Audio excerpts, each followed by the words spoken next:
Chers amis, bonjour. On se retrouve pour une nouvelle émission des Passions d'un Hébreu. Je voudrais vous entretenir, je pense au travers 2 ou 3 émissions, sur l'accointance entre les groupes islamistes aux États-Unis et la gauche radicale là-bas même, et surtout des effets secondaires qui frappent de plein fouet non seulement l'Europe, mais Israël également. Les groupes islamistes utilisent aujourd'hui l'idéologie woke, et j'en parlerai dans un instant, pour faire avancer leurs objectifs et saper Israël. Ceci est une déclaration de M. David Bernstein, qui dirigeait jusqu'à récemment le Conseil juif pour les affaires publiques, la JCPA, l'organisation principale collective de la communauté juive aux États-Unis. En octobre 2022, il a publié un livre, La woke antisémitisme, qui plonge profondément dans le sujet. Et dans un interview à ce propos, il avertit que cela non seulement pose, mais posera un défi à la sécurité nationale pour Israël. Ce dont il parle, c'est d'une sorte de nouvel antisémitisme. Un antisémitisme déguisé qui est balayé par les organisations de défense des droits de l'homme et les organisations d'extrême gauche d'Europe et des États-Unis. Eux lui accordent une caution inquiétante à ce nouvel antisémitisme. L'entretien avec David Bernstein, dans le cadre d'un rapport de l'Institut d'études sur la sécurité nationale qui a été publié en avril de cette année, nous avertit que l'objectif des groupes antisémites est de déguiser leurs actions et de les rebaptiser sous l'égide d'idéologies progressistes. Des groupes islamistes aux États-Unis, tels que ceux identifiés aux frères musulmans, ont conclu ce que l'on appellera des alliances rouge-vert, islamo-gauchistes, avec des mouvements progressistes et avec des mouvements de la gauche politique américaine. Tout cela, eh bien, afin de remodeler leur image dans l'opinion publique en tant qu'organisation qui soutiennent, entendez bien, les droits de l'homme et les droits des minorités, ou bien comme organisation promouvant les réformes. Jusqu'à aujourd'hui, les mouvements islamistes, eh bien, prenaient un antisémitisme des plus classiques, qui reposait, nous le savons, sur une interprétation radicale des sources islamiques et conduisait, comme d'habitude, à la diabolisation des Juifs. Ces mouvements, ces groupuscules, encourageaient les théories du complot qui parlaient de la prise de contrôle juive du Moyen-Orient, y compris une mise à jour du célèbre ou des célèbres protocoles des sages de Sion. Concernant la lutte antisémite contre l'État d'Israël et les Juifs, ces derniers ont tenté de recruter des militants musulmans aux États-Unis même, des partisans d'Al-Qaïda, de l'État islamique, du Hamas, du Hezbollah et de la force iranienne Al-Quds. Ils se sont préparés à commettre, et ont commis d'ailleurs, des actes de terrorisme, tenter de nuire à des synagogues, des institutions de la communauté juive, des dirigeants juifs et des cibles israéliennes, comme de bien entendu. Ils ont tenté de placer des explosifs, d'organiser des attentats, une idéologie et des tentatives terroristes, mes amis, qui se poursuivent encore aujourd'hui. Selon les statistiques officielles du FBI, sur les crimes de haine dans les années 1995-2021, les Juifs auraient subi plus d'hostilité que tout autre groupe religieux. La Ligue anti-diffamation, l'organisme de la communauté juive qui surveille les incidents antisémites, a signalé 3697 cas d'agression, de harcèlement et de vandalisme contre des Juifs dans la seule année de 2022, indique le rapport en question.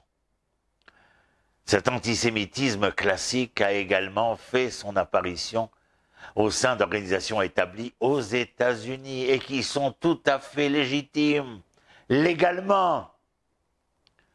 La Muslim Student Association, MSA, une organisation créée par des militants des frères musulmans, est responsable de l'établissement d'associations islamiques sur les campus des universités à travers l'ensemble des États-Unis.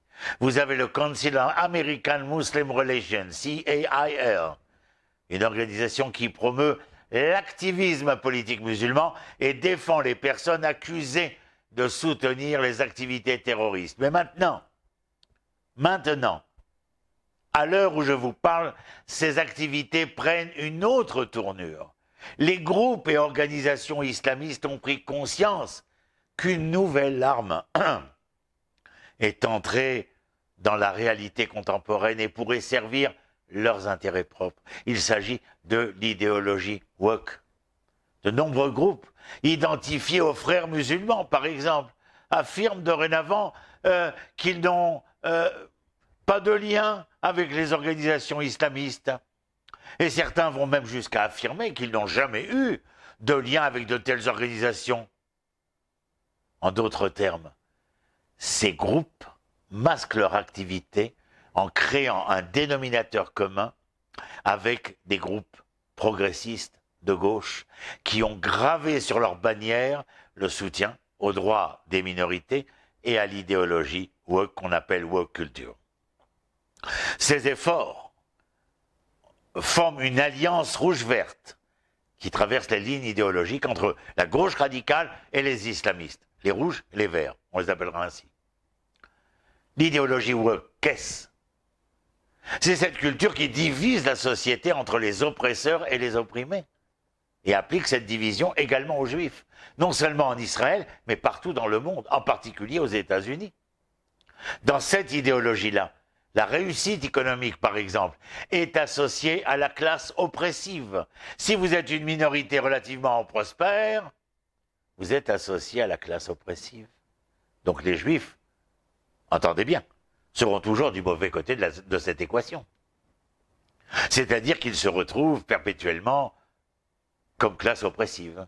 Outre le succès économique, les oppresseurs ont d'autres caractéristiques, telles que la couleur de la peau et la force politique. Puisqu'Israël est un acteur puissant politiquement, bien plus que les Palestiniens, vous en déduisez qu'il est considéré comme oppressif de manière naturelle.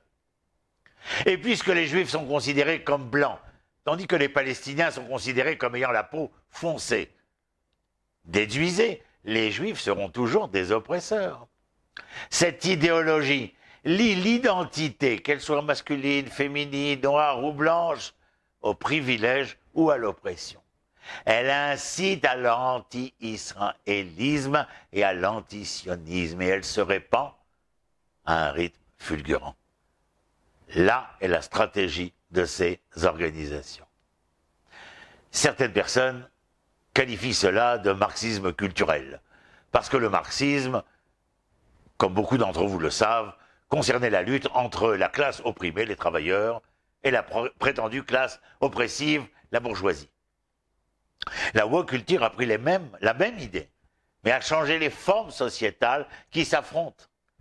La lutte ici se déroule entre l'État ou l'homme blanc, ou les groupes qui réussissent dans la société, qui sont considérés donc comme des oppresseurs, et l'ensemble des autres groupes considérés comme opprimés, tels que qui? Devinez? Les femmes, les noirs, les LGBT, j'en passe, et bien d'autres. Cependant, il y a aujourd'hui des marxistes américains qui s'opposent aux woke culture, soutenant qu'ils détournent l'attention de la lutte des classes vers une lutte pour la race ou une lutte entre divers groupes singuliers. En tout cas, mes amis, on retrouve ici, sans aucun doute, des caractéristiques claires du marxisme d'antan. Nathan Sharansky, qui a été au goulag pendant 9 ans, a déclaré que lorsqu'il a entendu parler de la woke culture en Occident, à son entendement, à ses yeux, cela ressemblait très fortement à l'idéologie communiste avec laquelle il avait grandi. Il dit, ils ont juste remplacé la lutte des classes par une lutte fondée sur la race et l'ethnie.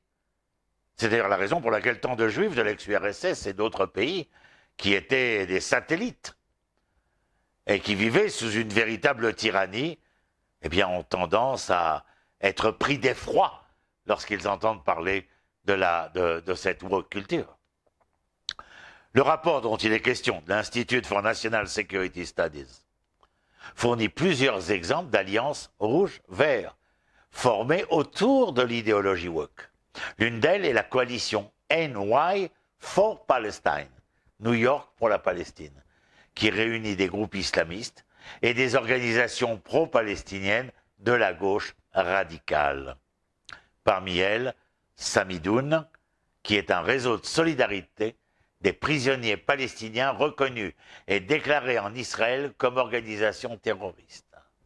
Un autre exemple, voulez-vous, est une organisation appelée WOL, Within Our Lifetime, United for Palestine. Si dans le passé, l'idéologie de l'organisation était basée uniquement sur l'antisémitisme classique, la destruction du sionisme et la libération de la Palestine, un nouveau principe lui a maintenant été ajouté. Unir la lutte palestinienne aux luttes des autres nationalités opprimées contre l'impérialisme occidental des Blancs. Une génération entière de jeunes apprend maintenant qu'Israël et les États-Unis sont des occupants colonialistes, déclare David Bernstein. Shalom, shalom, à très bientôt.